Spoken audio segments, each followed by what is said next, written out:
జయశంకర్ సార్తో మాకు కూడా చాలా సంవత్సరాల అనుబంధం ఉంది. ఒక్కొక్క సందర్భంలో వారు ఆ సందర్భానికి సంబంధించినటువంటి విషయాలను ఎప్పటికప్పుడు మరి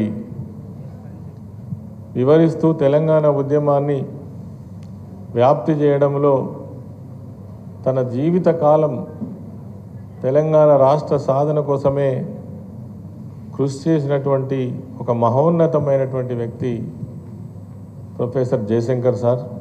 నాకు తెలిసినంత వరకు తెలంగాణ రాష్ట్ర చరిత్ర ఉన్నంత వరకు జయశంకర్ సార్ చరిత్ర ఉంటుంది. ఆయన చాలా సందర్భాలలో చాలా మాటలు చెప్పినారు. మాకు వనరులు ఉన్నాయి, వాటిపైన హక్కులు కావాలి,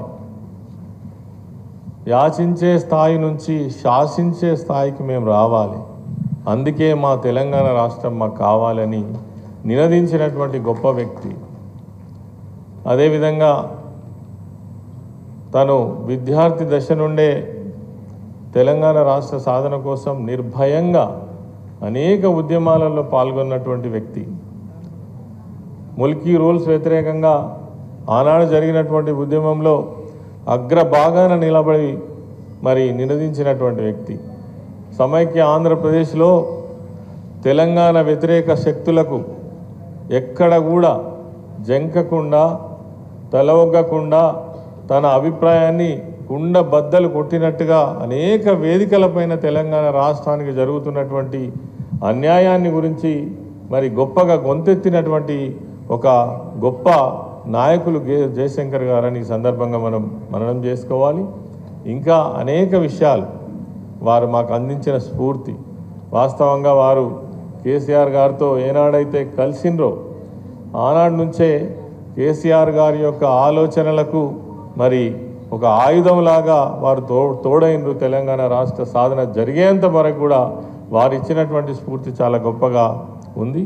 అదేవిధంగా ఈ సందర్భంగా గుర్తు చేసుకోవాలి, నేను నా కూతురుకు పెళ్లి చేస్తున్నటువంటి సందర్భంలో ఒక అంటే బౌద్ధ మతానికి సంబంధించినటువంటి పద్ధతిలో పెళ్లి చేస్తున్న సందర్భంలో ఆ పెళ్ళికి అధ్యక్షత వహించింది కూడా పెద్దలు జయశంకర్ సార్. ఆ ఫోటోలు కానీ ఆ జ్ఞాపకాలన్నీ ఉన్నాయి.